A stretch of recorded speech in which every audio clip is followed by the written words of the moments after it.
é uma dor surreal, porque você pensa, ser mãe era o sonho da minha vida. Quando eu tinha Uhum, 8 anos de idade, eu pegava bebês no colo. Eu queria ser mãe com 8 anos de idade. É uma coisa que já nasceu comigo, assim, né? uhum. Então, eu queria muito, muito, muito ser mãe. E a gente cresce numa sociedade que não considera pessoas com deficiência como desejáveis, como uma coisa Verdade. normal, como parte da sociedade. Então, você nunca considera que você possa vir a ter um filho com deficiência. Nunca passou pela minha Verdade. cabeça. Podcast Mãe! Olá, bem-vindos a mais um episódio do podcast A Mãe. Hoje a minha convidada é a Andrea Werner, que é jornalista, escritora, palestrante, ativista dos direitos das pessoas com deficiência. Ela é fundadora também do Instituto Lagarta Vira Pupa e mãe do Theo, de 13 anos. Oi, Andrea, tudo bem? Oi, oi, tudo bem? Muito obrigada pelo convite, é um prazer estar aqui. Obrigada a você por ter topado bater um papo com a gente.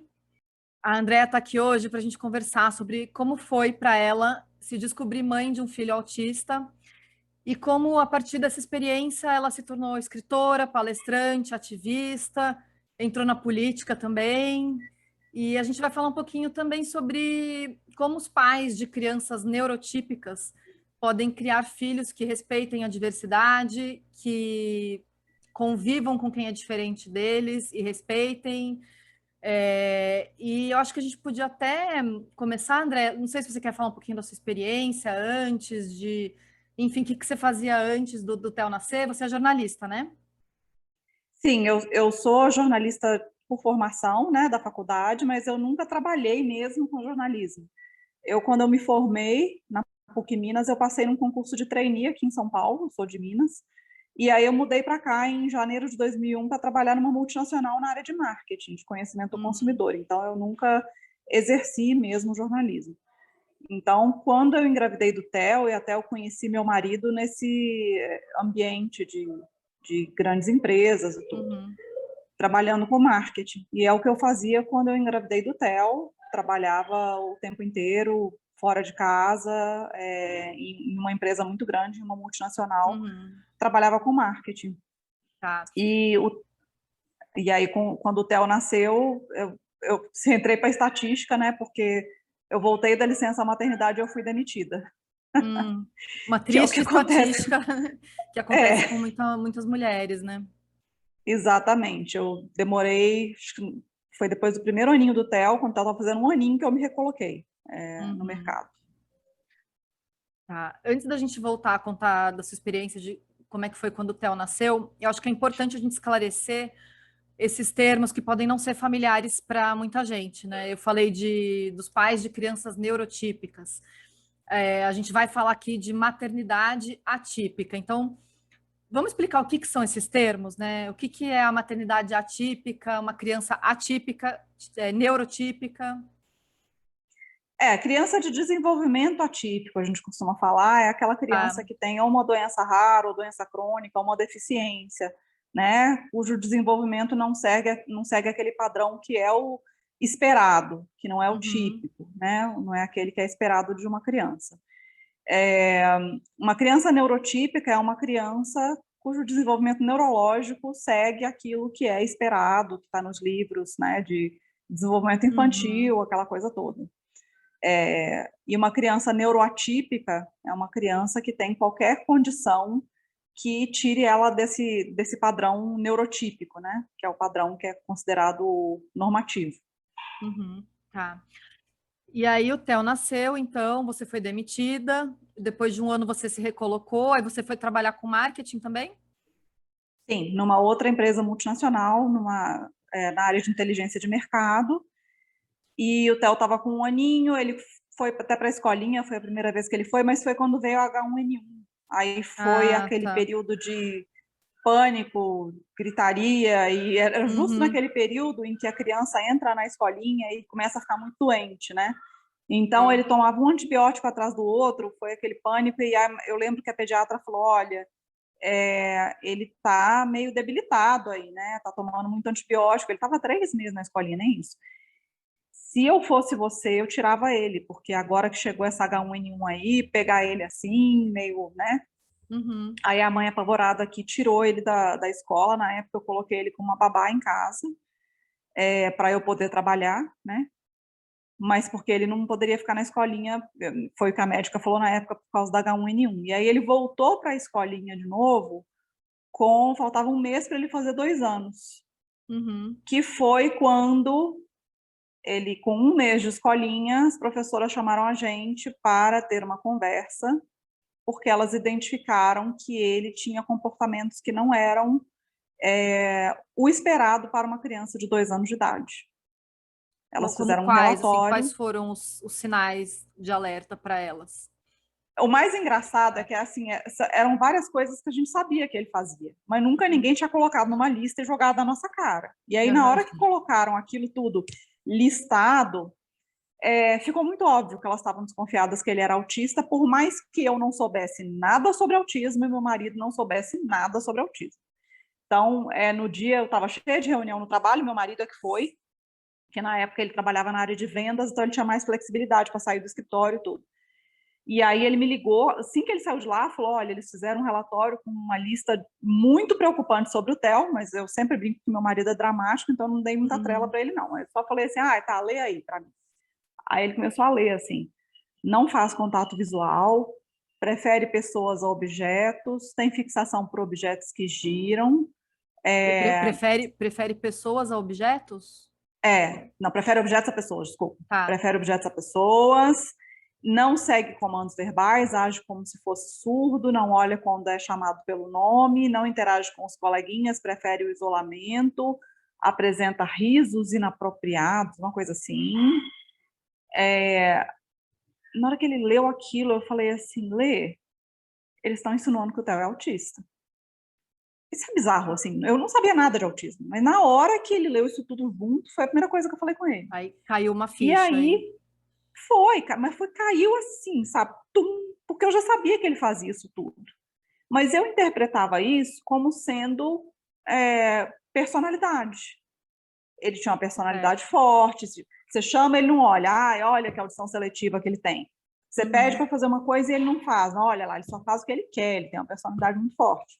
Uhum. E como eu e o marido somos pessoas de personalidade forte, então eu imaginava que era uma coisa meio Ele tinha genética, né? herdado isso, né? Eu falava, ele vai dar trabalho para criar, aquela coisa toda, né? Mas na hora que veio isso tudo organizado, na hora me caiu. E a questão é que, assim, o Theo, ele ia, né, na pediatra desde sempre, uma vez por mês, né, até fazer um ano, depois com menos frequência, mas ia. E a pediatra sempre falava que estava tudo bem. Ela nunca Sempre levantou falou. essa hipótese, nunca desconfiou de Nunca, nada, assim. nunca. Então, a gente, teoricamente, não teria motivos para se preocupar. Claro. Mas na hora que veio esse relatório, me caiu a ficha. E aí a gente levou ele na pediatra. Ela imediatamente falou: não, não, vocês não têm que se preocupar com isso, não, porque eu tenho uma paciente autista que vem aqui, ela senta no cantinho e balança, e ele não faz isso. Uhum. Aquele chavão, assim, né, que as pessoas têm na cabeça do autista. Uhum. E aí ela já perguntou: ele vê muita televisão? Ele vê. Na época não tinha tablet, né? Na época era DVD portátil, que ele tinha um pequenininho assim. Ele vê muito DVD? E aí eu falei, vê, porque na verdade era praticamente o único interesse dele. A gente gastava dinheiro com brinquedos e tudo, a gente fazia de tudo para ele se interessar por brinquedos, brincadeira. E ele não, ele queria só aquilo. Porque é uma característica do autismo, o interesse restrito. Está lá no Uhum. DSM, né, que é o manual médico, né? O interesse restrito é uma característica do autismo. E isso era uma característica dele, interesse restrito, que era DVD, televisão. E aí ela logo concluiu que isso é falta de estímulo, ou seja, é culpa da mãe, porque tudo é culpa da Sempre, mãe, né? Sempre. né, no final das contas. Então, aquilo poderia ter caído em mim como, ok, é culpa minha e tudo, né, não estimulei direito. Só que, você lembra que eu falei que fui demitida logo que eu voltei da licença maternidade? Sim. Então, não, eu sabia que não era falta de estímulo, porque eu sabia que eu tinha ficado com esse menino em casa até ele fazer 1 ano. Uhum. Eu fiquei com ele, eu não deleguei os cuidados dele para ninguém. Eu lembro perfeitamente de eu fazendo de tudo, virando de cambalhota, para esse menino olhar para mim, para brincar comigo, para interagir com os brinquedos que eu sabia que não era. Uhum. Então, não, essa culpa não me pegou naquele momento. Que bom, E né? também, que bom, né? E não pegou o marido também, porque às vezes eu escuto muitos casos das mães falando que às vezes o marido entra em negação também e fala, Tá. não, realmente a gente não estimulou direito, você, mãe, não estimulou direito, que o marido às vezes joga com a mulher. Uhum. E a gente falou, não, vamos procurar um médico especialista. E aí a gente resolveu procurar um médico especialista, descobrimos um médico especialista, levamos, e na primeira consulta veio o diagnóstico. Que por mais que a gente tenha ido sabendo que a gente queria a verdade, porque se a gente quisesse se enganar, a gente tinha ficado com a palavra da pediatra, Claro. é um choque tremendo. Uhum. Mesmo É vocês uma já dor, desconfiando, já sabendo que era isso, sim, foi um choque mesmo assim. é uma dor surreal, porque você pensa, ser mãe era o sonho da minha vida. Quando eu tinha Uhum. 8 anos de idade, eu pegava bebês no colo. Eu queria ser mãe com 8 anos de idade. É uma coisa que já nasceu comigo, assim, né? Uhum. Então, eu queria muito, muito, muito ser mãe. E a gente cresce numa sociedade que não considera pessoas com deficiência como desejáveis, como uma coisa Verdade. normal, como parte da sociedade. Então, você nunca considera que você possa vir a ter um filho com deficiência. Nunca passou pela minha Verdade. cabeça. Nem uma coisa básica do tipo, pode vir com síndrome de Down. Não, nunca passou pela minha cabeça. Então, na hora que falou que era autismo, na época tinha outro nome, que era transtorno global do desenvolvimento, aí eu perguntei para ele, isso é autismo? Ele falou, é. Eu fiquei pensando assim, meu Deus, eu me senti meio injustiçada pelo universo, praticamente. Por que comigo, Eu pensei, né? Por que por que aconteceu isso comigo? comigo? Eu que queria ser mãe desde tão cedo, que era o sonho da minha vida, eu sou uma pessoa bacana. Até isso eu pensei, eu sou uma pessoa bacana, eu não faço mal para ninguém. Você vê o capacitismo, né, que é a questão do preconceito que a gente tem com relação a pessoas com deficiência. Eu me senti como se eu estivesse sendo punida por receber um filho com deficiência. A gente já pergunta se tem cura, é a primeira coisa que pergunta, né? E ele fala, não tem. Mas ele vai ser independente? Não tem como te garantir. Assim, o Depende muito de desenvolvimento cada como vai caso, ser né? é uma incógnita. A gente não tem como É. garantir nada. Inclusive, essa pediatra que orientou vocês tão mal, ela estava super desatualizada, porque isso que ela falou de, né, eu tenho uma paciente autista que fica sentada no canto balançando. Hoje em Sim. dia, eu acredito que mesmo há 13 anos atrás, 12, 11 anos atrás, já se sabia que o autismo é um espectro, na verdade, né? É, Se fala do eu já dei tanta transtorno. entrevista sobre isso, Juliana, que eu acho que Uhum, cada vez que se ela já viu, ela deve morrer cada vez que ela vê entrevista minha sobre isso, porque eu tenho certeza que ela deve ter estudado depois, e uhum, ela deve estar outra pessoa nesse quesito, entendeu? Mas não tem como eu não falar nisso, porque foi realmente, é. né, aquele chavão do autista que senta no cantinho e fica balançando. Existe esse autista? Existe, mas não era o meu filho, mas meu filho também é Então, autista. A se é Marina um Amaral é espectro, autista. né? Se é um espectro, É, quer dizer que a Marina tem Amaral, que dá entrevistas muitas em inglês e nuances. colore fotos e fez um documentário, é autista. O meu filho, que senta aqui, fica no iPad e não é alfabetizado ainda, também é Uhum. autista. Então, é um espectro, A Mariana né? É Amaral, isso. para quem não conhece, Marina. mas desculpa, a Marina Amaral, para quem não conhece, ela é não sei se ela é fotógrafa ou se ela é artista plástica, mas ela faz É um artista, trabalho. né? Ela é uma Colorizadora de artista que fotos faz colorização de digitais. fotos antigas e o trabalho dela é muito incrível. Quem quiser conhecer, procure ela, que vale a pena. E realmente, né, assim, né, o autismo se manifesta de maneiras tão diferentes, né? Sim, e é por isso é que é tão difícil até hoje, né, você conseguir diagnóstico, principalmente para os casos mais leves. Principalmente para os adultos. E a coisa mais comum que tem é os pais descobrirem que são autistas depois do diagnóstico dos filhos. É a coisa mais comum do Ah, mundo. porque eles se O filho, né? identificam nas características dos Sim, filhos. porque o que leva geralmente uma criança a desconfiarem que tem alguma coisa ali, geralmente é aquela característica mais gritante que é o atraso de fala. Tá ali com 2 anos e tanto não fala nada, aí a escola surge com a desconfiança, aí vai e leva. Aí, geralmente, através do atraso de fala, vem a desconfiança. Os casos mais leves, a maioria absoluta deles não apresentam atraso de fala. Certo. Então passa E batido, olha, né? eu tô até com o caso de uma amiga que mora no exterior e tudo, não é só no Brasil. Caso de Uhum. criança que não apresenta atraso de fala é um parto, ninguém quer assumir que tem nada de neuroatipicidade ali, ninguém quer assumir. Então é muito mais difícil. Então acontece que quando uma criança tem lá um atraso de fala e vem o diagnóstico de autismo, e aí os pais começam a se informar sobre autismo e entender do espectro e tudo, aí às vezes o pai começa a pensar, nossa, mas eu na minha infância, Uhum. a minha mãe fala que eu enfileirava objetos, eu não tinha amiguinhos na escola, eu era muito sistemática, eu tinha crises horríveis quando mudava a minha rotina, eu era assim, assim, assada, aí começa a lembrar, começa... É autista. E descobre com 40 e tantos anos de idade. E é um autista que não teve o atraso de fala, né? Então, Que se assim, é o que eu costumo dizer, manifestou pé de de outras jaca, maneiras. pé de jaca não dá manga. Eu estava até brincando que uma amiga minha, assim, meia hora antes da gente começar, que uma amiga minha mandou mensagem e falou: amiga, entrei para o seu time, acabei de ser diagnosticada com TDAH e altas habilidades. E o filho dela tem TDAH e altas habilidades. Aí eu até brinquei com ela: pé de jaca não dá manga. É isso, gente. Né? Eu tenho TDAH e altas habilidades, meu filho é autista, e é isso. A neurodiversidade é isso.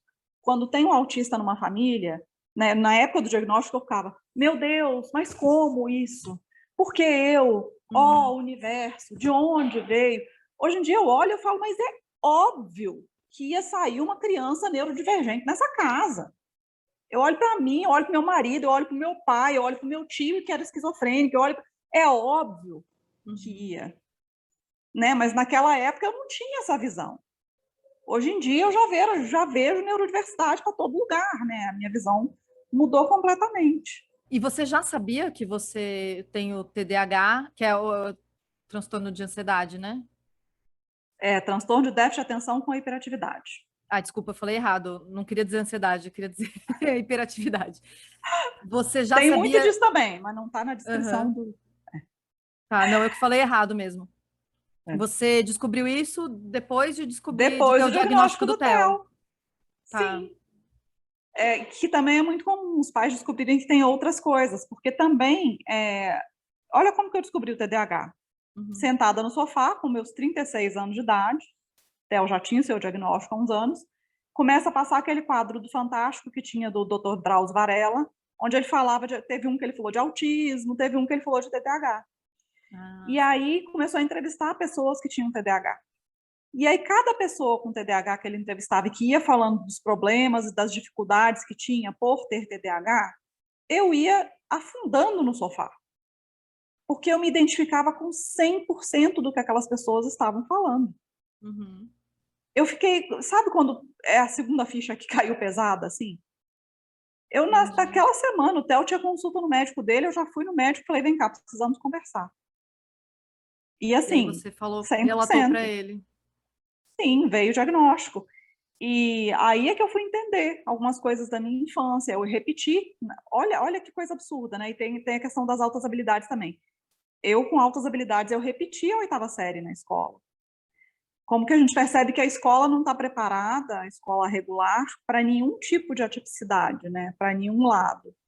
Sim, nem para diagnosticar, nem para acolher, né? Nem para cima, nem para baixo, nem para lado nenhum. Assim, é muito complicado isso. E no seu caso, E assim, altas habilidades quer dizer que você tem uma grande habilidade para algumas em uma área coisas específicas, uma específica. área específica. Não vem achar que eu sou gênio na matemática, porque não, eu sou horrível em matemática. No meu caso, tem mais a ver com linguagem, comunicação e áreas de interesse, tipo história, e por aí vai. Certo. Mas até perdi o que eu estava falando, o TDAH. Eu estava falando do TDAH. Você estava falando da escola, que aí quando você descobriu, você começou a Sim, reconhecer coisas da sua infância, da sua dificuldade na escola. sim, e é uma parte de autoconhecimento muito importante, porque afeta muito a autoestima da gente. Quando você tem uma questão dessas e você acha que é uma questão de defeito seu. Então, quando você tem um TDAH, por exemplo, e autista também tem essa questão, você tem problemas no que a gente fala que é funções executivas, que é dificuldade para começar uma tarefa e terminar ela, Uhum, priorizar o que tem que ser priorizado. Você tem um monte de coisa para fazer. Você entender o que é mais importante, que você tem que fazer primeiro. Isso é um bololô que vira para quem tem TDAH e para quem tem autismo também. uhum, Quando você não sabe que você tem isso e você tem esse tipo de questão, vira tudo uma questão de eu sou uma pessoa incapaz. Eu sou uhum. menos inteligente que as outras pessoas. Ou eu sou preguiçosa, não é possível. Sou preguiçosa. Quando você descobre que tem uma questão aí que é o seu cérebro, que funciona de uma forma diferente, que tem formas de você gerenciar isso melhor e tudo, que tem medicação, que tem isso, que tem aquilo, é melhor até para sua autoestima. Uhum. Né? Então, que pena que eu descobri só com 36 anos, e que é outra questão também. As mulheres são sempre prejudicadas em diagnóstico, as mulheres demoram mais a ter diagnóstico, porque todos os testes e análises e etc., que foram feitos sobre essas questões de características para diagnóstico, tanto para autismo como para TDAH, quanto para outras neurodiversidades, foram feitos usando o homem como padrão. Então, mulheres demoram mais para receber diagnóstico de autismo, é uma tristeza. A mulher recebe diagnóstico de bipolaridade, de borderline, de transtorno de ansiedade generalizado, de tudo até descobrirem que, na verdade, era autismo. Porque os TDAH também é testes uma foram tristeza. desenvolvidos, os testes, né, os padrões foram desenvolvidos usando como Sim, parâmetros homens. e as mulheres manifestam de forma diferente. Então, por exemplo, olha o autismo. Menino, é muito fácil de você perceber, né, um menino que é autista, porque assim, não se comunica direito, tem aquele problema de comunicação, de interação. Menina é assim mesmo, que menina é mais recatada, é mais tímida. Tem até uma questão de machismo estrutural aí, entendeu? Sim, sim. Do É um comportamento comportamento que já, esperado pelas mulheres, já é o das comportamento mulheres, né? esperado, né? Então, e com isso vai passando. As meninas, elas tendem também no autismo a observar muito as outras meninas e elas, por exemplo, a coleguinha delas que tem mais facilidade de interação e que é mais popular, assim, elas começam a copiar, elas imitam o jeito que a colega fala, elas decoram falas, é igual script de teatro mesmo, elas fazem igual. Os meninos já não têm essa capacidade, assim. Então elas vão passando, vão passando, vão passando e vão ficando sem o diagnóstico. TDAH, os meninos, eles demonstram muito fácil essa questão da hiperatividade. Então, geralmente, quando uma mãe procura um médico, é porque o menino está subindo um lustre, o menino está subindo em cima da Para pia, quieto, né? não para. As meninas já não demonstram tanto essa questão da hiperatividade. As meninas, elas demonstram mais na ansiedade, na impulsividade. Então, são manifestações diferentes da mesma coisa. Só que na medicina ainda tem muito, não se percebe. São poucos médicos que têm essa sensibilidade. Nossa, como a Né? gente está Então, atrasado, né? é Como o bem machismo difícil estrutural mesmo. afeta até o diagnóstico, né, de um distúrbio, porque os Sim, estudos são antiquados e machistas estruturalmente, né? afeta um bocado. A menina é mais calada, a menina fala menos, aí a menina autista vai passando, vai passando, vai Uhum. passando. É isso. Você acha que desde que o TEL foi diagnosticado para hoje em dia, isso tem mudado? Quer dizer, os médicos estão se atualizando em relação a isso, essas diferenças, né, de como esses distúrbios se manifestam em meninos e meninas, ou você acha que a gente ainda está muito estagnado nisso? Eu acho que tem mudado, principalmente porque agora a gente tem, principalmente no autismo, muitas autistas ativistas falando nas redes. Se você for olhar no Twitter, o que tem de autista mulher falando, no Instagram também tem muitas que gravam vídeos e etc., e se manifestam e falam sobre esse assunto do sexismo, inclusive na parte do diagnóstico, então é um assunto que tem sido muito falado. Mas a gente ainda encontra muitos relatos de mães que levaram um filho ou filha para fazer o diagnóstico, e a gente não escuta essa coisa. No caso de menina, falou que não é autismo, não, porque ela fala. Falou que não é autismo porque ela faz contato visual, sabe? Coisas assim. Então, Uhum. ainda tem um atraso grande, mas eu acho que a grande diferença da época que o TEL foi diagnosticado para agora é que quando o TEL foi diagnosticado, não existia autista falando na internet. Aqui no Brasil, não existia. Não Uhum. tinha nenhum. Né? Nossa, E como é importante o que essas mulheres, crescimento, então, falem sim, e se exponham e se manifestem para disseminar esse conhecimento, né? Até que nem você estava falando, você descobriu, né, o seu TDAH vendo uma entrevista, uma matéria com o Drauzio Varela. Quer dizer, quanto mais a gente jogar informação por aí, melhor, né? Porque as pessoas podem alguém pesca, se né? reconhecer, né? Nesses sinais que a Exatamente. gente está falando. E como é que você começou a escrever? Você fez um blog, né, para escrever sobre autismo. Isso foi logo que o Theo foi diagnosticado? Como é que foi? Foi, ele foi diagnosticado, eu continuei a trabalhar. Depois de um tempo, eu vi que não ia dar muito certo, porque eu não estava conseguindo acompanhar ele nas terapias. Então, eu não sabia nem direito o que estava sendo feito com ele naquelas terapias. Uhum. E aí, na época, teve uma reestruturação na empresa que eu estava, eu acabei sendo demitida, e aí fiquei desesperada procurando emprego logo depois, e aí parei e falei, será que isso não é a hora de eu dar uma parada? Conversei com o marido, ia ficar muito apertado o orçamento em casa, porque a gente dividia os salários eram muito parecidos nessa época, sabe? Mas a gente resolveu que era a hora de eu parar um pouquinho mesmo, apertar o cinto e eu começar a acompanhar o Theo. Então eu virei mãe turista. Só que para uma pessoa que trabalhava há tantos anos fora, aquilo foi muito ruim para minha cabeça, assim, né? Eu precisava de uma coisa para ocupar a cabeça. E foi bem na época do boom, assim, dos blogs. Então tinha blog de tudo, blog de viagem, blog de culinária, blog de tudo. Foi em que Aí ano, eu mais ou falei, menos? foi 2012, janeiro. Tá. Exatamente isso. O blog vai fazer 10 anos agora em janeiro. E aí eu falei, vou fazer um blog, é gratuito. Aí me falaram do WordPress, que eu podia fazer gratuito e tudo.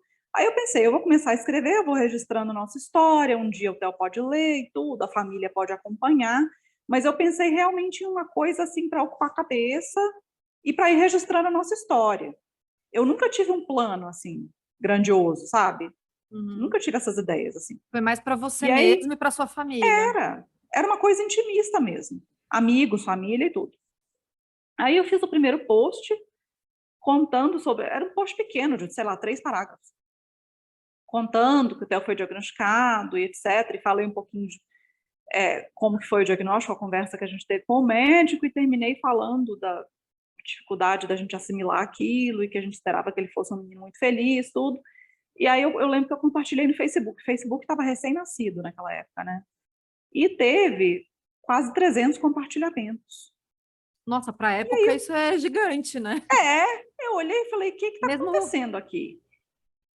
Porque era uma coisa, era um relato tão pessoal, tão cheio de sentimento, era uma coisa que eu falei, por que as pessoas estão se interessando por isso, sabe? E o que aconteceu foi que aquilo começou a atrair outras mães que estavam passando pela mesma situação. Porque eu falava muito de sentimento mesmo. Eu usei até uma palavra que hoje em dia eu não uso mais, porque muitas pessoas com deficiência se ofendem, mas eu falava de luto após o diagnóstico, que era você ter idealizado uma criança enquanto você estava grávida, você fazer 1 milhão de planos, ver a criança até na faculdade, formada, casada, etc. E aí vem o médico e fala, essa criança que você idealizou não existe. Seu filho é outro. Né? Então, eu recebia muitas mensagens de mães falando, você é a primeira pessoa que descreve com perfeição o que eu passei. Então, eu peguei os seus textos e eu mandei para minha família inteira, para eles lerem e eles entenderem. as Porque pessoas eles se ficam falando viram comigo. representadas ali, né, naquele relato. Então, elas falavam, porque eles precisam ler para eles entenderem, porque eles ficam falando que não entendem por que eu choro, que o menino é bonito, que eu deveria estar feliz, que isso e aquilo. Então, eles precisam entender. Então, eu comecei a receber muito relato e muito identificado. Então, começou a crescer muito rápido. Aí, na época, já um amigo meu que super entendia de rede social, que é o Samir, que é twitteiro famoso também, Samir Salim Júnior, meu assessor, um beijo, querido. Trabalhou com você Falou, nas suas campanhas, né? trabalha até hoje. Falou, Déia, você precisa fazer fanpage no Facebook para esse blog. Ai, Samir, precisa? Precisa, vamos fazer. Aí, vamos fazer a fanpage. E daí virou canal do YouTube, daí virou Instagram, e aí com os contatos de mães eu comecei a perceber, e aí é quando você começa a furar bolhas, né? Porque naquela época eu achava que todo mundo tinha plano de saúde, que eu vejo umas coisas daquela época, eu passo umas vergonhas, Juliana do céu. Eu postava Mas coisas em quem não inglês. passa, né? Quando você vê Não, Juliana, coisas que... calma, Juliana. Muita calma nesta hora. Vamos lá, conte-me Eu tudo. postava cards em inglês em 2012, quando este blog começou. E eu achava que todo mundo falava inglês. Mas por que Eu você juro por postava em Deus. inglês? Pra... Porque eu achava que todo mundo falava inglês. Essa era a bolha em que eu vivia. Entendeu? Essa era a minha bolha que eu vivia quando eu comecei o blog.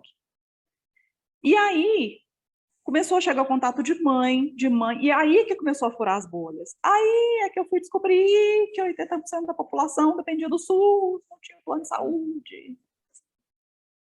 Aí é que eu comecei a furar as bolhas, é que eu comecei a entender a realidade socioeconômica do país.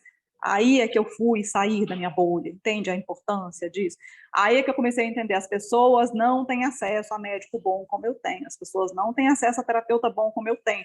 Aí eu comecei o canal do YouTube, para passar, as pessoas não têm acesso à informação científica, tem uma galera achando que vacina dá autismo. Aí o que Nossa, eu tem essa aprendia com história o também, né? médico, O que eu aprendia com o médico, o que eu aprendia com as terapeutas, eu passava nos vídeos, gravava vídeo no YouTube, passava para as mães, dicas, essas coisas. Então, o blog teve essa fase de dicas, tudo com conteúdo muito científico. Eu tinha uma curadoria muito cautelosa naquele site, Mas isso sabe, é naquele tão blog. importante. Porque eu queria que as mães que chegassem desesperadas em casa depois do diagnóstico dessem um Google, achassem o meu blog. Não fossem cair num blog que falasse que vacina intoxica e causa autismo. Uhum. Então, comecei a passar dicas nesse sentido, como desfraudar, como isso, como aquilo outro, e eu já estava furando a minha bolha. Aí eu fui morar no exterior. Meu marido arrumou um emprego fora e a gente morou 1 ano na Inglaterra e 2 anos na Suécia. Aí é que eu falo que o meu processo de furar bolha e politização, aí não teve volta nunca mais. Como é que foi Né? essa Porque aí eu experiência? vi. Você morar num país, né, como a Inglaterra, você já começa a ver a questão do sistema de saúde que funciona bem melhor, né, aquela coisa, a fono ia atender o Theo na escola, é um sistema de saúde que é ligado em evidências, que é bem bacana, enfim. Aí depois eu fui para a Suécia, aí comecei a ver aquele bando de homem empurrando carrinho de bebê na rua. Eu falava, meu Deus do céu, como tem homem empurrando carrinho de bebê? Aí você descobre que lá tem uma licença parental de 1 ano. Não é licença maternidade, é licença parental, porque eles dividem a licença. E os homens são forçados a tirar pelo menos 3 meses. Uhum. Então, nenhum empregador vai demitir a mulher quando ela engravida, porque o homem também vai ter que tirar a licença de pelo menos 3 meses. Então, eu cheguei ao cúmulo de ver lá na Suécia, na porta de um café, uma mesinha com 3 caras sentados, cada um com seu carrinho de bebê. Nossa, E eu eu fico nunca pensando, vi uma cena dessa aqui no Brasil. eu já contei tanto isso em entrevista também, porque é uma coisa, eu não tinha como eu tirar foto, porque não tinha como me esconder para tirar foto, mas Você pode como eu até veria isso? ver um ou outro isolado, mas né, Né? um grupo de homens com seus carrinhos de bebê é uma cena E aí, raríssima mesmo. e aí é que eu comecei a entender como que políticas públicas mudam e moldam a cultura. Desde a coisa de lá, eles incentivarem muito nas escolas, as crianças não irem muito com aquela coisa do estereótipo de gênero, menina levando boneca, menina, sabe, aquela coisa. Uhum. E a educação gratuita, desde a creche até a universidade. Então, lá, se a pessoa escolhe ser jardineiro, ser babá, é porque ela escolheu, não é porque é o que sobrou. Então, essas profissões são extremamente bem remuneradas. Então, eu falo que eu esquerdalhei de vez na Suécia, assim, não Uhum. Não teve teve volta para como. mim, nunca mais. E aí, quando eu estava morando lá, teve uma vez que eu vim no Brasil, e aí o blog já estava grande, já estava conhecido, eu estava até preparando meu livro para lançar, e aí eu, conversando com a mulherada do meu blog, falei, tô indo para o Brasil, vamos fazer um encontro? Ai, mas eu não levo meu filho, porque é muito preconceito, não sei o quê. Aí eu falei, então nós vamos fazer um piquenique inclusivo. A gente vai lá para o Parque de Ibirapuera, todo mundo leva os meninos, leva os filhos que são autistas, os filhos que não são autistas, e quem se incomodar, sai, porque a gente paga imposto. Vocês pagam imposto Claro. aí, eu estou pagando aqui na Suécia, mas vocês pagam imposto aí, e os meninos de vocês têm o direito de ocupar o espaço público. E aí a gente fez o primeiro Claro. Upanic. 350 pessoas. Deu 150 pessoas no de Belo Horizonte, 350 pessoas no Parque de Ibirapuera. É muita gente. Maravilhoso. Muita gente. No segundo ano que eu fiz, que eu ainda estava morando na Suécia, deu 700 pessoas no Parque da Água Branca. Nossa, foi dobrando de tamanho. Sim. Início eu já tinha lançado o meu primeiro livro, depois lancei o livro infantil, e aí eu voltei para o Brasil em 2016. Já com uma cabeça completamente diferente. Né, já entendendo todas as nuances, com uma baita consciência de classe. Então, assim, né, minha vida mudou completamente nesse sentido. Muito politizada, entendendo e falando de política, e isso causou um estranhamento, né, para quem me seguia. Teve gente que começou a reclamar, eu gostava mais quando você falava de autismo só. Eu falei, gente, vamos lá, vamos conversar. Tudo Né? é política, né? Sim, aí tive que começar a explicar para as pessoas, aquela coisa toda. Então, esse foi o processo, assim. E essas foram as mudanças pelas quais o blog passou. Aí passou de um blog onde eu só fazia desabafo para um blog de informação, de cunho científico, para uma coisa que virou ativismo no momento em que a gente botou o pé na rua e começou a fazer evento inclusivo, que virou roda de conversa e de acolhimento para as mães, que virou protesto contra político na internet, que virou vamos politizar essa mulherada, elas têm que entender a importância do voto, elas têm que entender que tudo bem a gente xingar político, faz parte, e a gente botou eles lá, a gente pode tirar também, a gente pode xingar, e é isso aí, e faz parte do processo democrático. Então, esse foi o caminho que foi trilhado pelo Lagarta Virapupa até virar um instituto, né? Uhum. Eu acho engraçado essas pessoas que seguem alguém, daí reclamam, ah, você está falando de política, sem se dar conta de que absolutamente tudo na nossa vida é influenciado pela política, né? Eu vejo a Rita Lobo, por exemplo, fala muito de política nas redes dela. E sempre tem alguém que fala, ah, mas eu queria que você falasse só de receita. Porque ela fala de alimentação saudável, né? Fala de políticas públicas para alimentação e fala do nosso governo atual, enfim. Não vou nem entrar nesse mérito, mas. E as pessoas reclamam, e, gente, a comida que chega no nosso prato tem tudo a ver com política, né? Mas, enfim, só um parênteses aqui. Aí, todo esse trabalho que você foi fazendo de informação com o blog acabou virando um instituto, né? O que o instituto faz hoje em dia? Bom, por causa de pandemia, né, a gente ainda está muito no virtual. A ideia era poder fazer coisas mais presenciais, voltar com os eventos inclusivos. Contudo, o evento inclusivo mais bacana que a gente já fez, assim, que a gente já fez vários piqueniques inclusivos, o maior, inclusive, foi lá em Campinas, deu 800 pessoas na Pedreira do Uau, Chapadão, que em legal. 2018. Ano passado, logo antes da pandemia, a gente fez o primeiro carnaval inclusivo, que foi aqui Ah, na eu Câmara lembro de você Municipal divulgar isso de nas São redes, eu vi. Paulo. Que Foi legal. maravilhoso, deu 1.100 pessoas, a Guarda Civil Metropolitana pirou, porque a gente tinha falado que ia 400, mas Ah, da próxima vez foi você faz uma lindíssimo. estimativa e aumenta, tá? Então, mas a gente está fazendo semanalmente rodas de conversa com mães do Brasil inteiro, e são rodas qualificadas, sempre tem uma psicóloga ou uma advogada, dependendo do assunto, porque essa mulherada está com questões de saúde mental seríssimas por causa de pandemia, né? São as que estão Nossa, mais prejudicadas, com as crianças sem escola.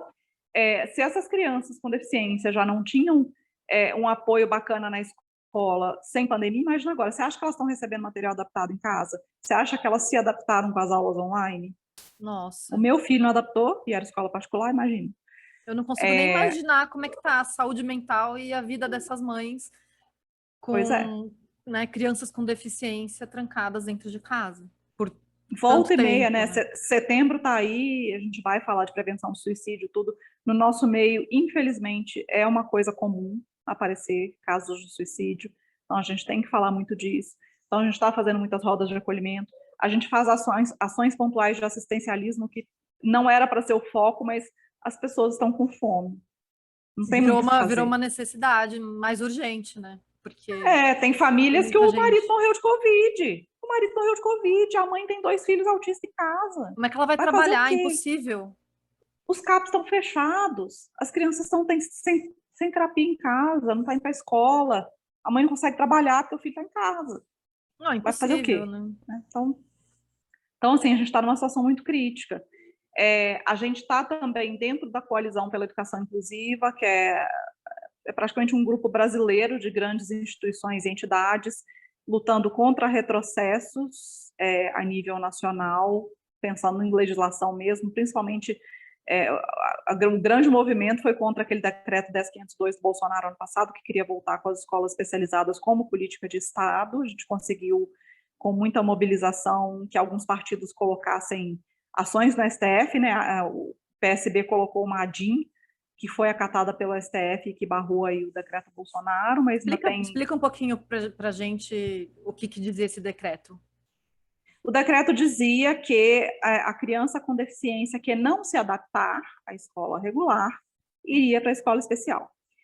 Parece uma coisa bem intencionada, mas a gente sabe de bastidores. Então, a gente sabe que tem muitas instituições que vivem de lobby lá em Brasília, porque elas vivem desse dinheiro que vem de Brasília destinado à educação especial. E elas perderam muito isso nos últimos anos com o direcionamento de verbas para a inclusão, para as escolas regulares. Né? Então, esse decreto estava sendo costurado há muito tempo já, por causa dessa queda de dinheiro que estava indo para essas instituições. Não é uma coisa baseada no somos bonzinhos e as crianças. E outra coisa a criança que não está se adaptando à escola regular.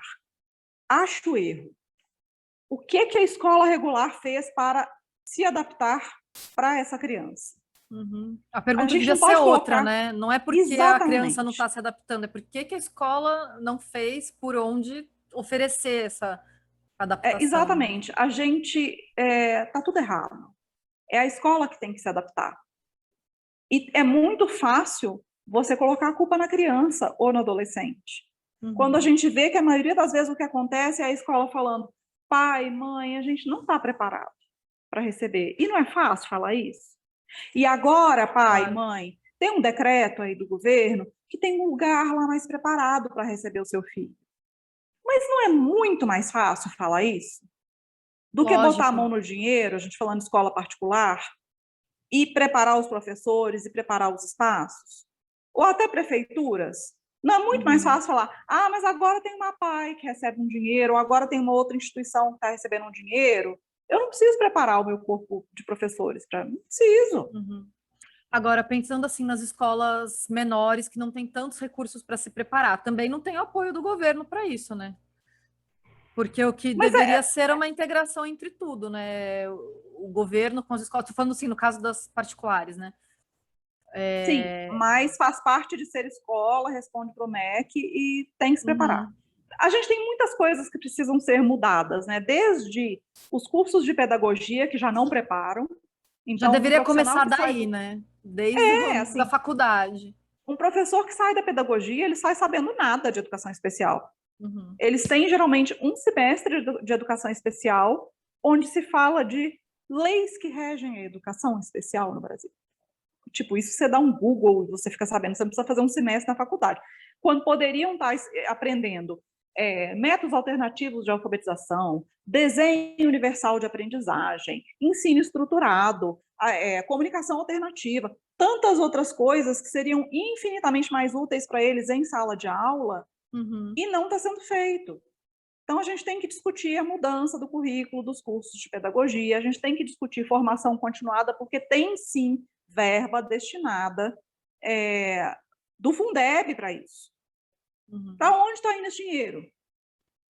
Né? A gente Boa tem que pergunta. cobrar. A gente tem que cobrar para onde está indo esse dinheiro. Cadê a formação continuada dos Uhum. professores? Cadê aqui em São Paulo, no estado de São Paulo, a gente tem uma lei estadual que diz que uma sala de aula que tenha um aluno com deficiência não pode ter mais do que 20 alunos na sala. Nossa, vai ver se isso é cumprido, né? É uma lei estadual que foi sancionada e está valendo.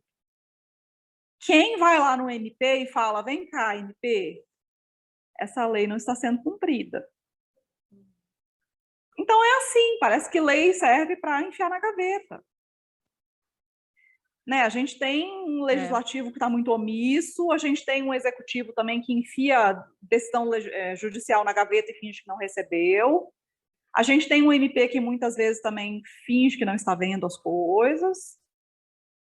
Aqui no estado de São Paulo a coisa é muito complicada nesse quesito.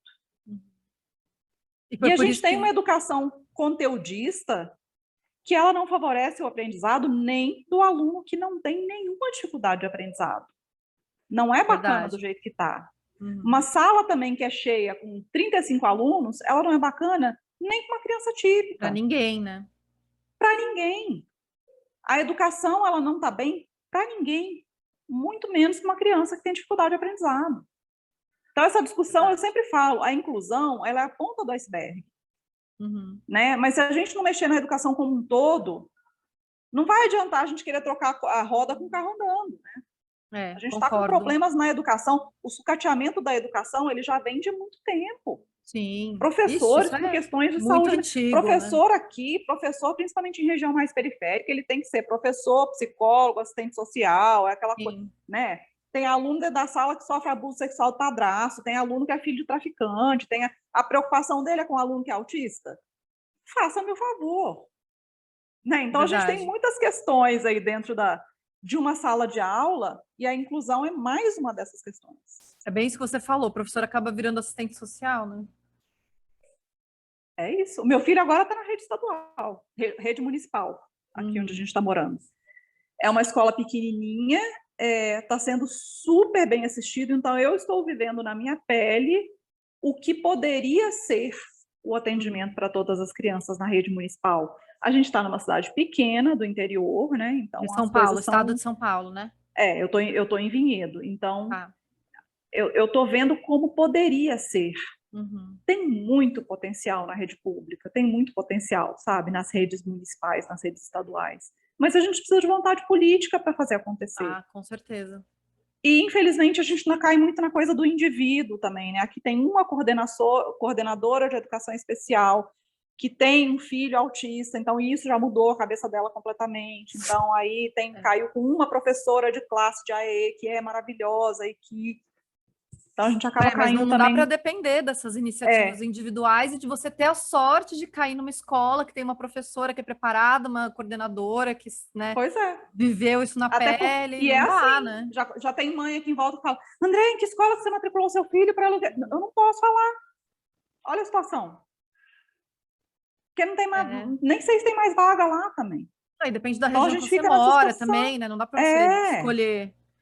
não é tão simples assim, né? Não, e é triste isso, assim, é uma iniciativa individual que deu certo, mas não Sim, dá, tem que ser estrutural mesmo, né? E exatamente. aí, essa experiência que você está tendo agora é a primeira vez que ele foi para uma escola pública. As outras escolas que o Theo estudou eram particulares.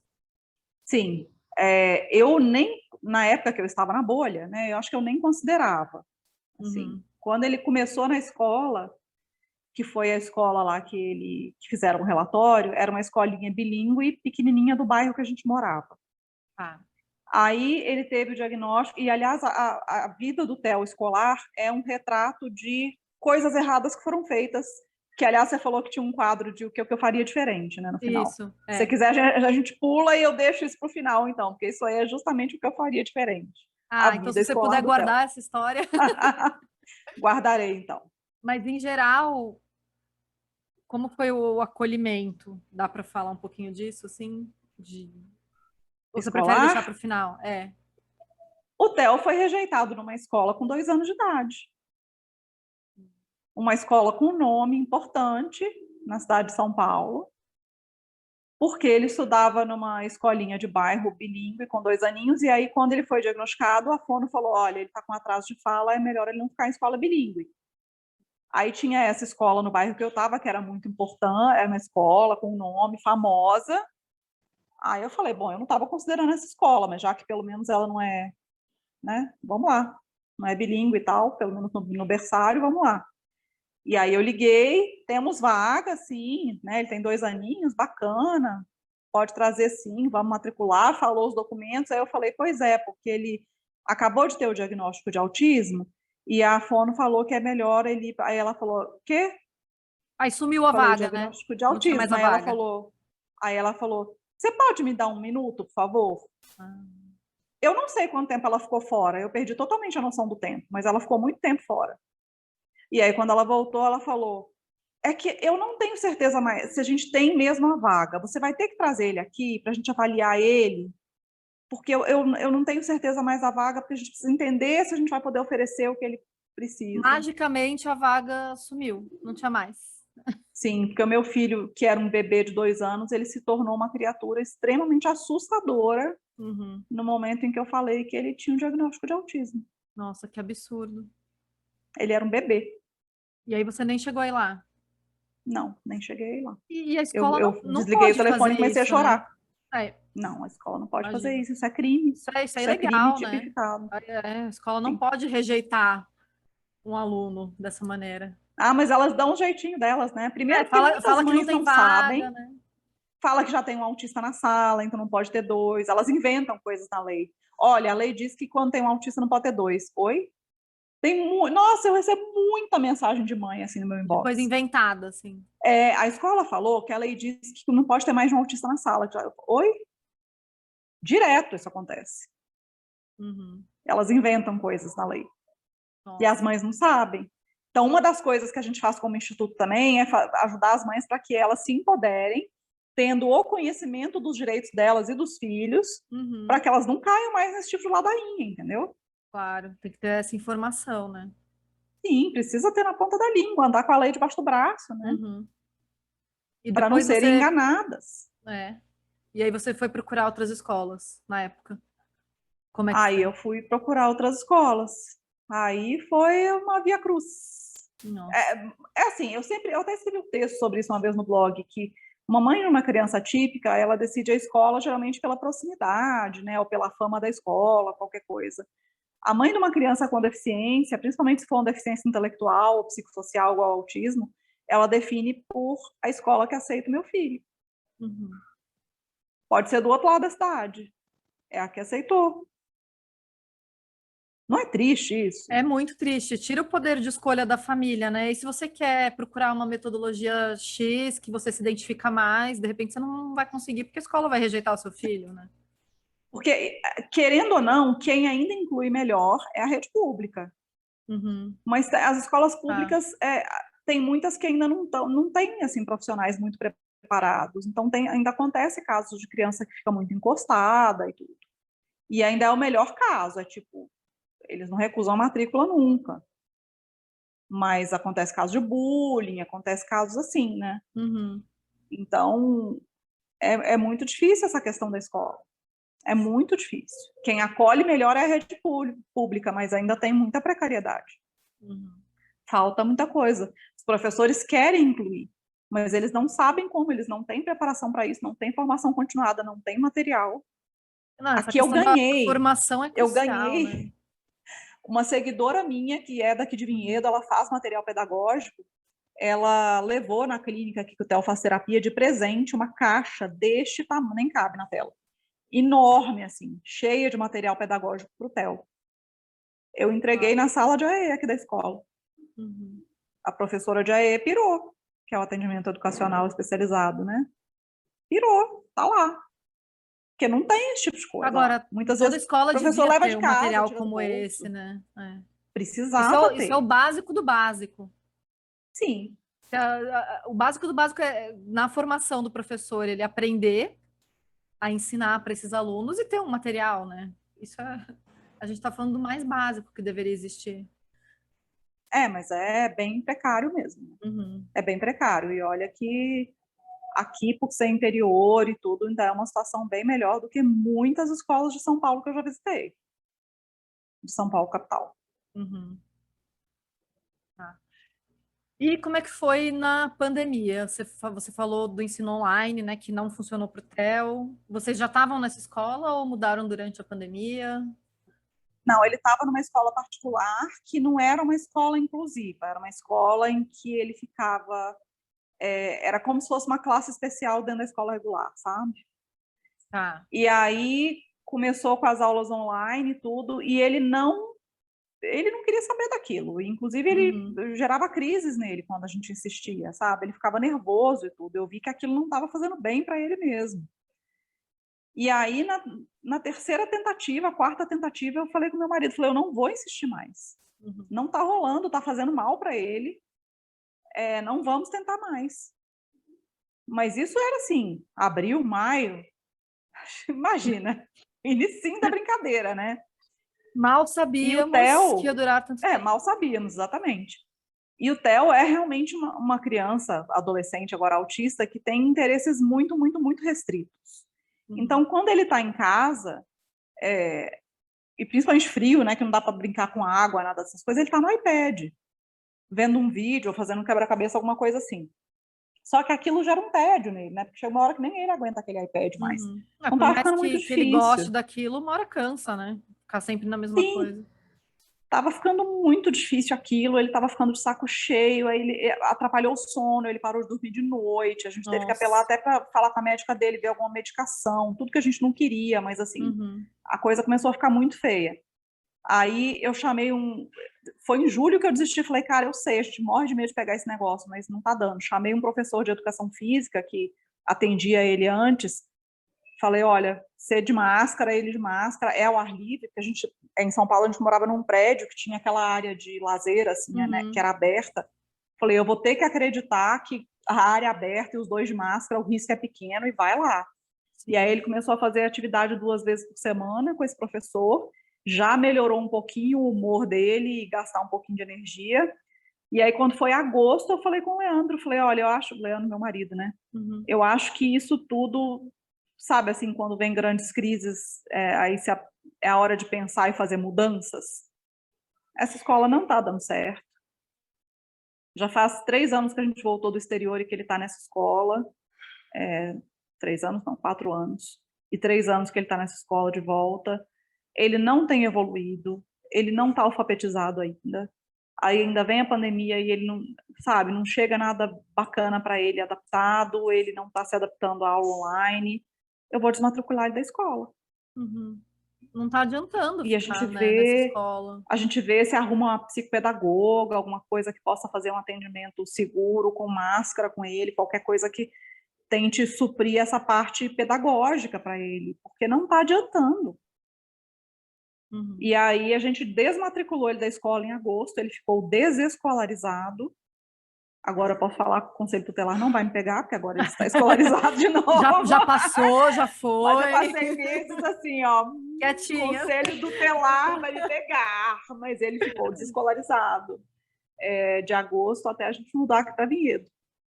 Aí eu botei ele numa clínica de psicopedagoga, que trabalha com autista, que faz alfabetização e que tem um método bem bacana, assim, que ela trabalhava com pouquinhas crianças, acho que no turno que ele ia, que era à tarde, era 4 crianças. Uhum.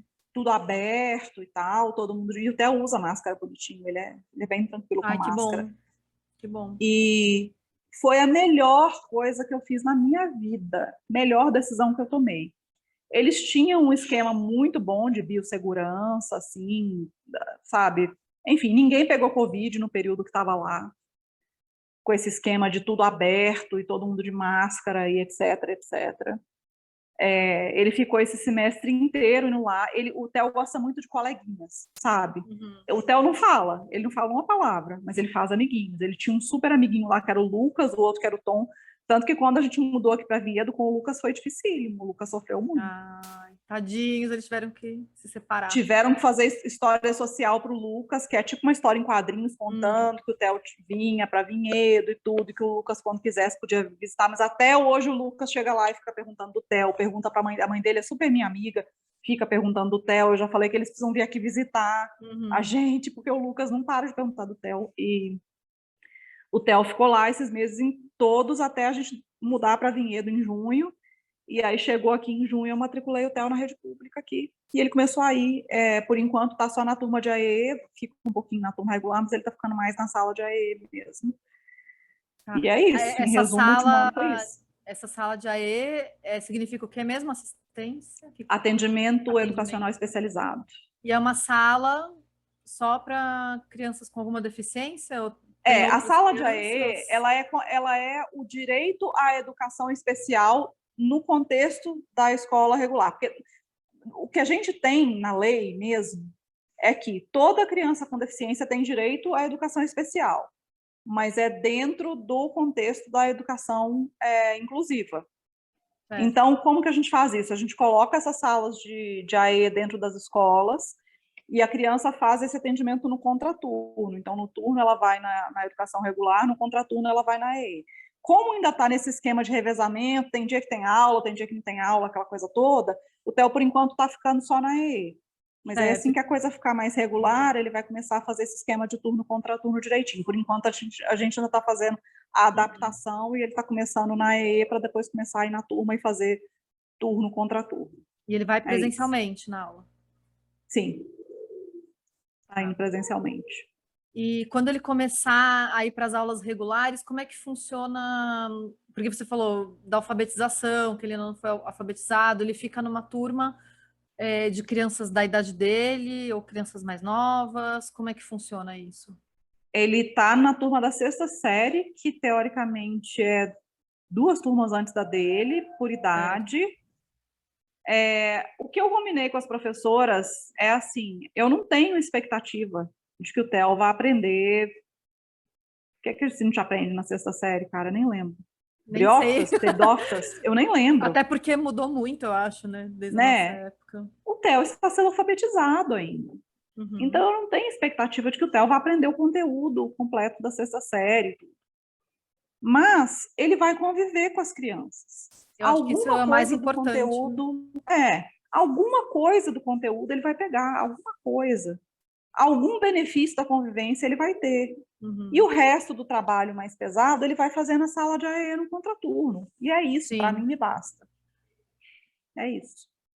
E como é que foi a mudança para ele? Porque você falou que ele gosta, né, de ter os colegas, para o amigo dele foi difícil se separar dele, para ele foi difícil também ou não? Como é que foi a mudança? Foi difícil, foi bem difícil. Primeiro mês de adaptação aqui foi difícil, porque ele gostava muito de ir lá nessa clínica de psicopedagogia, gostava dos amiguinhos.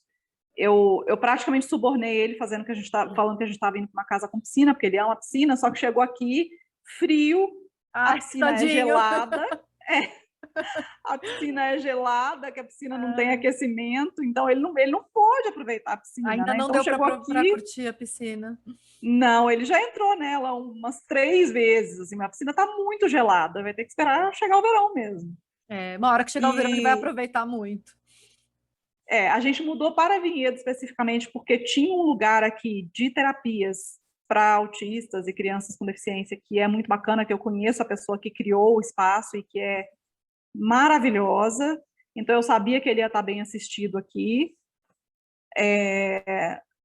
A gente chegou, ele já entrou nessa nova rotina rapidinho e tudo, mas foi muito difícil, porque ele é uma criança autista. Então, mudanças de rotina afetam muito. Se afeta a criança típica, imagina uma criança autista. Sim, é verdade. Né? Então, demorou um pouco mais, a questão do sono, a questão de... Ele manifesta tudo muito na agitação, ele ficava muito, muito, muito agitado, apareceram comportamentos novos, estranhos, de ficar batendo os dentes, de ficar se arranhando, comendo as pelinhas dos dedos até machucar, enfim, novidades não boas, que foram aparecendo, mas agora ele já está super adaptado. Ah, que bom. E ele Podia tem feito estar melhor, assim. Além da escola, ele faz terapia também nessa clínica que você falou. Todo dia à tarde ele faz psicomotricidade, faz natação, faz fono, faz terapia ocupacional, psicólogo, faz um monte de coisa. Faz um monte de coisa nessa clínica. E lá é tudo aberto, é como se fosse uma chácara de vó, assim, sabe? Ah, que delícia. Tudo num contexto bem lúdico. Ele está adorando fazer natação, a professora é ótima. Então, você olha para ele e você vê que ele está feliz, assim, sabe? Ah, que bom. Foi uma mudança de positiva, boa na lagoa. Então. Que bom. Tá, nossa, a gente tá super tranquilo com relação à decisão que a gente tomou, assim. Foi difícil no início. A gente também achava que quando tivesse que ir a São Paulo, que ia ser um parto, porque, é uma hora na estrada, não sei o quê. Cara, ontem eu estive em São Paulo. Eu estava com o Samir, até encontrei com o Samir lá nos Jardins, e aí a gente saiu dos Jardins, quando eu já estava em Jundiaí, o Samir não tinha chegado na casa dele no Brooklyn ainda. Nossa, não, 1 hora é rapidíssimo, é pertinho. É isso, às vezes demora mais para você circular dentro da cidade de São Paulo. É isso, então assim, a gente já está super acostumado com o trajeto de fazer, quando tem que ir, a gente vai rapidinho, está super tranquilo, tem o aeroporto de Viracopos aqui do lado também, que se precisar de viajar também é tranquilíssimo, então a gente está bem tranquilo com a decisão. O meu marido trabalha em escritório, mas esse ano não volta, ano que vem eles vão fazer um esquema de metade do tempo no escritório e metade é home office, já Nossa, adaptaram. Que bom, muitas empresas estão fazendo isso, né?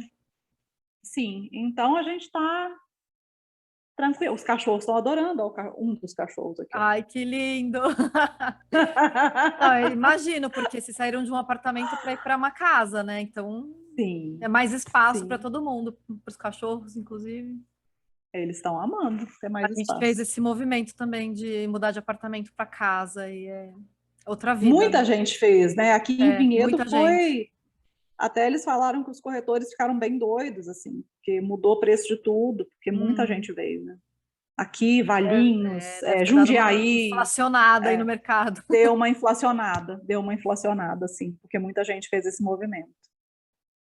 Agora, Andréia, de tudo que você me contou, assim, da sua trajetória e de como você se politizou quando você morou fora do Brasil e de como você, inevitavelmente, acabou indo para a esquerda, voltando a falar, assim, de políticas, né, da política e de políticas públicas. Primeiro, eu queria te perguntar se você tem planos de se candidatar de novo. Me corrija se eu estiver errada, mas você se candidatou a deputada federal, né, em 2018 e vereadora em 2020, é isso? Sim, foi isso mesmo. Tá. Você pretende continuar se candidatando, entrar para a política? O que você pretende fazer? São conversas ainda. Ainda estou em conversas. Ah, É muito cansativo, é um processo muito cansativo e muito desgastante, principalmente no emocional, além do corpo, né? Além do físico, o sim. emocional da gente vai muito, assim. É uma exposição muito grande também, né? Sim. Então é uma coisa que as pessoas me perguntam tudo e eu ainda não decidi, não. Uhum. Tá. E em relação a políticas públicas em geral para pessoas com deficiência, uma coisa que uma vez eu li que você escreveu, acho que no Twitter, e que me deixou assim bem abalada, porque é algo que eu acho que os pais de crianças neurotípicas não pensam, que é a questão de você, dos pais de crianças atípicas com alguma deficiência, terem muito medo de morrer, porque quem vai cuidar dos filhos depois disso, né?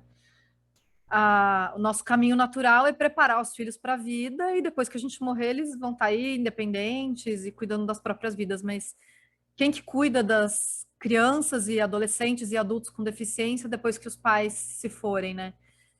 E eu achei isso assim muito impactante porque fiquei pensando assim, né? É um problema muito profundo.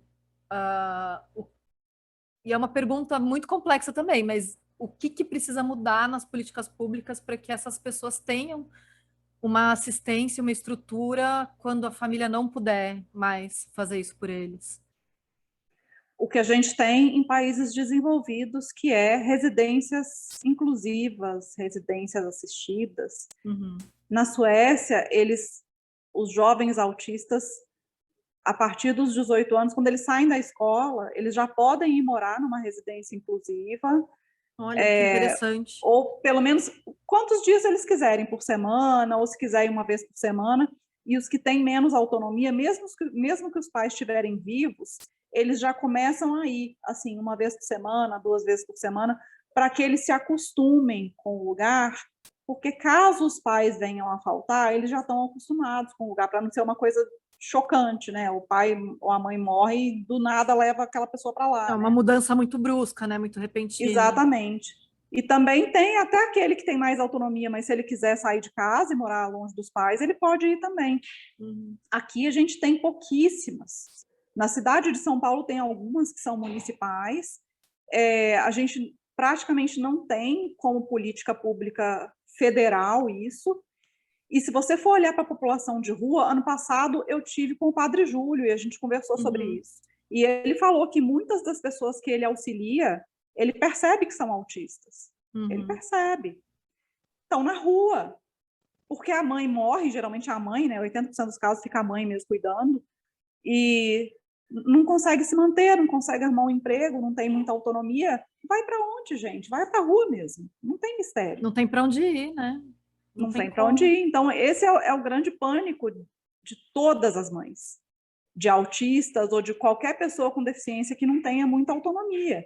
E a gente depende de política pública para isso. A gente depende totalmente de política pública, porque quanto que você acha que custa uma residência assistida ou inclusiva particular? Nossa, A última vez que eu olhei aqui em São Paulo, uns 3 anos atrás, custava mais ou menos uns 10 mil reais por mês. gente, quem tem condição de pagar isso? Pois é a pergunta que fica, né? É uns 10 mil reais por mês. Mas se a gente não tem nem política pública de inclusão na escola, que já deveria estar existindo há tanto tempo, quanto mais de residência, né? Pois é, as pessoas pagam imposto a vida inteira, né? Para E depois quando morrer e deixar um realmente filho desassistido. quando precisam, o filho vai para a rua. É muito, É muito isso. triste isso. É muito Pensando assim, grave. né, Isso é bem é urgente. muito grave. Pensando nesse mundo ideal aí dessas residências que você conheceu na Suécia, como funciona? Eles têm terapia, os residentes? Que tipo de assistência que eles têm para auxiliá-los quando eles precisam de ajuda? Como que são essas Tem vários residências? modelos, né? Depende do nível de autonomia das pessoas. Tem alguns que são moradia independente mesmo, que moram juntos, assim, pessoas com diferentes tipos de deficiência. Os que precisam de mais auxílio, aí tem que ter algum, né, enfermeiro fazendo visita, esse tipo de coisa. Então, depende do nível de auxílio que as pessoas Uhum. precisam.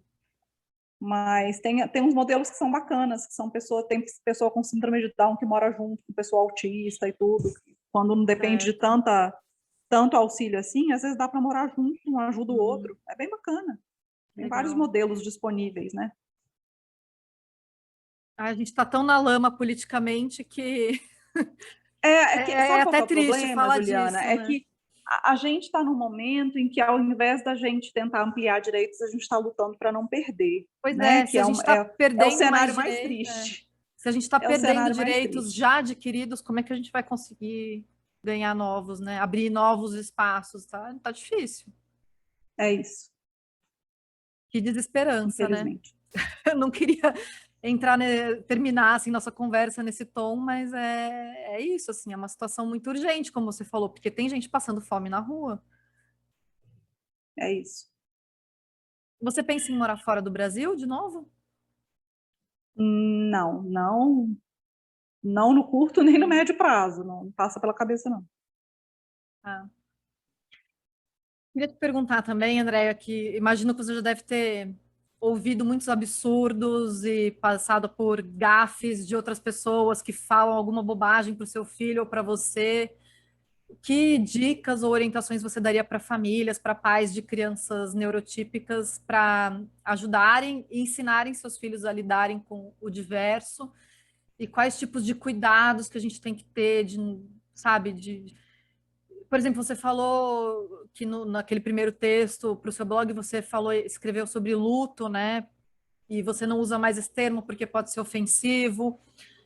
Que coisas que podem ser ofensivas e que a gente tem que tomar cuidado para não usar termos? A gente pode falar um pouco de capacitismo também, explicar o que que é o capacitismo. Eu sempre digo que tem muita gente que vai na maior e achando que está abafando, né, para falar com o filho, e vai com esse papo de que somos todos iguais, filhos, somos todos iguais. É a pior coisa que você pode falar para um filho, porque a criança não é burra. A criança vai olhar e fala, cara, eu sou branca, aquele ali é preto, eu tenho uma perna, aquele ali não tem. A gente não é igual. E Sim. as crianças notam isso, né? O que a gente tem que explicar é justamente o contrário, somos todos diferentes. Ninguém tem o formato do olho igual, ninguém tem a boca igual, um tem o pescoço mais longo, outro tem o pescoço mais curto. Tem gente que tem perna, tem gente que não tem perna, tem gente que fala com a voz, tem gente que fala com o aplicativo, né? Tem gente de diversas formas, tem gente que se comunica de diversas formas. Então, é isso que a gente tem que explicar para os nossos filhos, e que todas as formas de se viver são válidas, têm valor e todas têm os mesmos direitos. É isso que a gente tem que O que explicar. é igual é o direito e o respeito, né? Agora a diferença existe, né? Exatamente. A Não diferença existe isso de somos tá todos aí. iguais. Quando você fala somos todos iguais, você anula as especificidades das pessoas. Né? Então, esse Verdade. discurso é o pior que tem. Essa coisa de falar também, filho, fulaninho é especial. Não, porque isso segrega. Uhum. Né? Isso segrega a pessoa. Já mostra aquela coisa de ele não é como você. Não pode, não usa especial. Né? Chama pelo nome, se a criança não falar, pergunta para ele que a mãe dele vai responder, não tem problema. Pergunta para ele, olha na cara dele, fala qual é o seu nome. A mãe dele vai sacar e a mãe dele vai responder, se for o caso dele não conseguir falar e tudo. Mas tratar a criança como criança, por mais dificuldades que ela aparente. É criança, vai ter mais similaridades com seu filho do que diferenças no final das contas. Né, usa tênis igual seu filho, vai ter mais similaridades. Então, é sempre se pegar nas coisas que são mais parecidas do que as coisas que são mais diferentes com relação a ser criança. Com Achar relação ao pontos em físico, comum ali, né? exatamente. Com relação ao Interesses físico, ao comuns. jeito de falar, a aparência, tudo, é cada um do seu jeito, e que bacana, porque se fosse todo mundo igual, o mundo ia ser muito chato. Uma coisa que eu imagino, claro, não tenho nem lugar de fala para falar isso, mas eu me pondo no lugar, eu acho que eu ficaria putíssima e eu acho um absurdo colocar a mãe do deficiente nesse lugar de, ela é guerreira, ela foi escolhida por Deus para essa missão.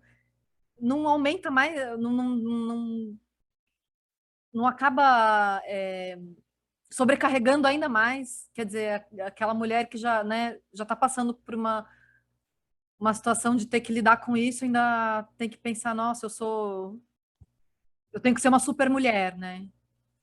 É um jeito de todo mundo lavar as mãos e querer dizer que não tem nada a ver com isso. Uhum. Segura seu BO aí, entendeu? Você foi escolhida, então, né? Toma que o filho é teu, literalmente. Basicamente é isso. É todo mundo dizendo que não tem nada a ver com isso. Você tem que aguentar o que vier, né? É isso. Todo mundo vira as costas. Sociedade, Estado, né? Com esse papinho aí. É muito cruel. E a gente sabe que não é assim. Tanto que a gente tem suicídios no nosso meio, né? Que eu já mencionei. Uhum, E você não são falou. poucos, não. Você falou que mais ou menos 80%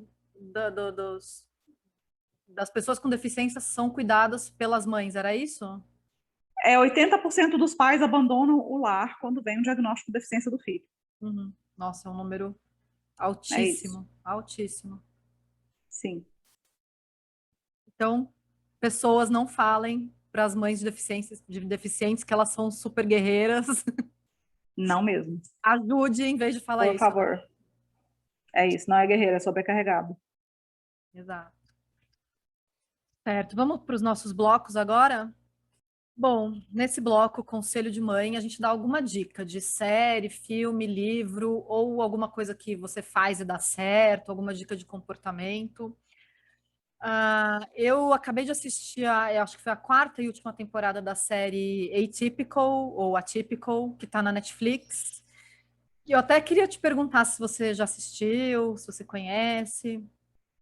Eu assisti a primeira temporada e eu gostei bem. Eu achei que Tá? o retrato ali do autismo Uhum. e de como que afeta a família inteira, eu achei bem bacana. Porque Bem bacana mesmo. eu achei muito legal essa série, mas eu queria ouvir de alguém que conhece muito bem essa situação para saber se a série é fiel à realidade ou não. A série conta a história do Sam, que é um garoto autista, que está assim no final do ensino médio, e ele vive com os pais e a irmã mais nova, e ele está numa fase assim que ele quer ganhar mais independência, mas ao mesmo tempo tem as suas limitações sociais, e aí começa a pensar no que quer fazer da vida depois da escola, quando ele se formar, e quer arrumar uma namorada.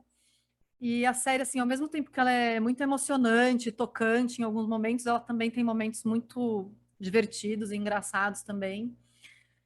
E eu achei uma série muito bacana. Tem uma outra série também que eu não vou recomendar, assim, olha, assistam porque eu não vi, mas que eu quero assistir, já ouvi falar também, que é a Special. Não sei se você assistiu ou Não vi. conhece. Eu até vou deixa eu só dar uma olhada aqui para não falar besteira, porque enquanto o ator que faz o Sam, que é o garoto autista, ele não tem autismo. Eu fui pesquisar, falei, será que esse garoto é autista? E ele não é. É um ator que não tem autismo. E parece que na série Special tem mais representatividade, no sentido de trazer atores que têm, né, alguma deficiência para atuar na série. Mas eu não vou falar muito dela porque eu não assisti, mas fica só o toque para quem quiser assistir, eu vou procurar ela.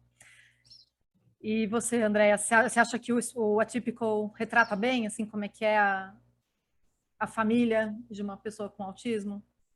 Eu achei bem bacana. Eu acho que retrata bem. é, Principalmente porque o pai se manda, né? Mostra que o pai, ó, Sim, spoiler, spoiler, spoiler. é, Num determinado momento, lá depois do diagnóstico dele, o pai se manda, fica meio é, confuso e é. sai de casa. Eu tenho um pouco de Mas eu vou ser muito ranço honesta, desse eu não personagem fico, por causa disso.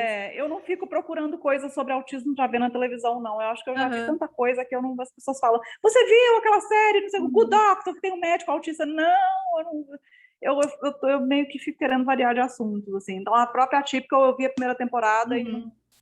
gostei e tudo, mas não tenho necessidade de ver as outras, não. Você quer indicar Variar de assunto. alguma outra coisa? Pode indicar seus livros, de repente, ou algum filme, Meus alguma. livros vocês Então compram fala, lá no site vende seu do peixe, então. Instituto, que é Tá. o lagartavirapupa.com.br/loja. Vocês compram tanto meu livro, que o nome é Lagarta Vira Pupa, A Vida e os Aprendizados ao Lado de um Lindo Garotinho Autista, que é onde eu conto um pouco da minha história, tudo. Tem textos que eram do blog e textos inéditos.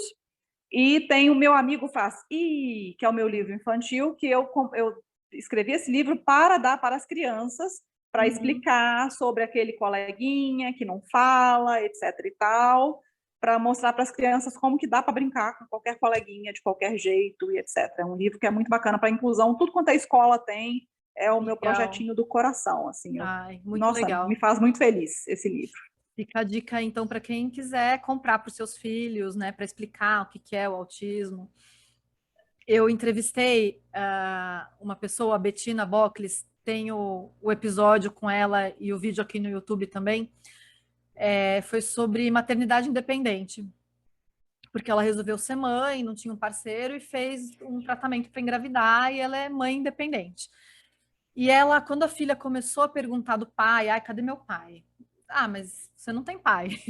Na nossa família é a mamãe e você, porque ela fez com doador anônimo, então, assim, não tem a figura do pai na família. E ela sentiu que a filha, ela era muito pequenininha e a filha não estava entendendo o que ela estava querendo dizer. E daí ela criou um livro infantil para explicar a história dela, como que ela nasceu, e que a partir daí a menina começou a entender. Então, eu acho muito legal isso, assim, através do lúdico, né, de uma história, de um livro infantil, você explicar alguma coisa, porque eu acho que fica muito mais fácil para uma criança entender, né? Então, tá aí a dica para quem quiser presentear filhos, sobrinhos.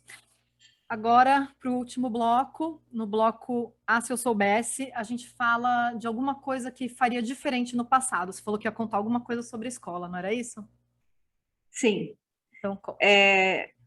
O Theo, logo que ele fez 3 anos, eu já coloquei ele numa escola que tinha classe especial, porque eu já assumi que inclusão não ia funcionar para ele, então que ele precisava de um esquema especializado, porque classe especial dentro da escola regular, no final das contas, é como se fosse uma escola especializada mesmo, né? E até nos anos que a gente morou fora, ele estudou nesse esquema, em escola, classe especializada dentro da escola regular. Tá. Até eu perceber que o Theo fez, né, 13 anos praticamente esse ano e continua uma criança que não está alfabetizada, que sabe pouco de matemática, ou seja, ele adquiriu muito pouco de conhecimento pedagógico, estando numa classe especializada, e perdeu todos esses anos que ele poderia ter tido de inclusão, de convívio com os colegas típicos, que ele poderia ter aproveitado, porque a criança aprende muito por imitação, né, com o convívio com os colegas, e que esses outros colegas poderiam ter aprendido do convívio com ele também. Então, é uma coisa que eu me arrependo muito, porque se fosse para ficar, né, sem estar alfabetizado ainda, não ter evoluído muito na parte pedagógica, eu preferia, sem dúvida, ter deixado ele na inclusão. Se eu pudesse voltar lá atrás, eu teria insistido mais para que ele continuasse na inclusão, teria batalhado mais para que ele continuasse numa escola regular. Numa classe regular mesmo, né? Sim, não uma classe especial regular dentro da escola regular. Isso. Fica como um aprendizado, né? Que com certeza a sua experiência pode ajudar muitas pessoas que estão ouvindo a gente. E acho que é isso, então, Andréia. Queria te agradecer muito o seu tempo aqui para conversar com a gente, contar da sua experiência. Espero que sirva para famílias neurotípicas, atípicas, para todo mundo, porque é isso, né? Acho que é importante para todo mundo saber tudo isso que você falou, como é que funciona na prática, né? Essas questões das políticas públicas, que pode ser uma luta de todo mundo, né? Não só das famílias com crianças com deficiências. Então, obrigada por participar aqui do podcast. Eu agradeço o convite, chamo todo mundo para me seguir lá nas redes, estou como Andréa Werner, e as redes do Instituto, digitou Lagarta, aparece lá Lagarta Virapupa. Vou colocar, para quem está ouvindo a gente, vou colocar na descrição do vídeo no YouTube e do podcast, nas plataformas de podcast, coloco todas as arrobas ali da Andréia, para vocês seguirem ela também. E é isso, obrigada, gente, pela audiência, até o próximo episódio. Podcast!